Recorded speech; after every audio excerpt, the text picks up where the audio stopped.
দিন বলার পথে চলার পথে তুমি যদি ইংরেজি বলতে চাও এবং লিখতে চাও তাহলে এই ভিডিওটা তোমার জন্য।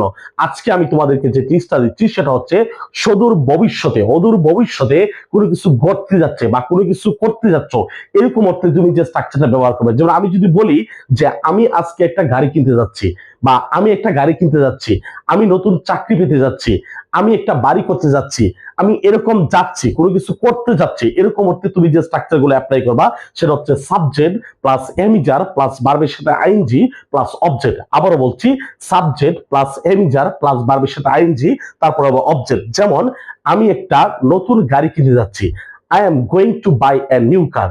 আমি পরিদর্শনে যাচ্ছি, I am going to visit. আমি আগামী সপ্তাহে বিয়ে করতে যাচ্ছি, I am going to marry next week. আমি নতুন ব্যবসা শুরু করতে যাচ্ছি, I am going to start new business. আমি ক্ষমতা হস্তান্তর করতে যাচ্ছি, I am going to hand over my power. আমি ক্লাস শুরু করতে যাচ্ছি, I am going to start my class. আমি আমার ক্লাস শুরু করতে যাচ্ছি। আমি হাঁটতে যাচ্ছি, I am going to walk. আমি হাঁটতে যাচ্ছি। এরকম তুমি হাজার হাজার বাক্য বলতে পারবে, লিখতে পারবে মাথায়। আশা করি ভিডিওটা তোমাদের ভালো লেগেছে। যদি ভালো লাগে অবশ্যই তুমি তোমার মতো করে 3 থেকে 4টা বাক্য নিচের কমেন্টস বক্সে আমাদেরকে জানিয়ে যাবে।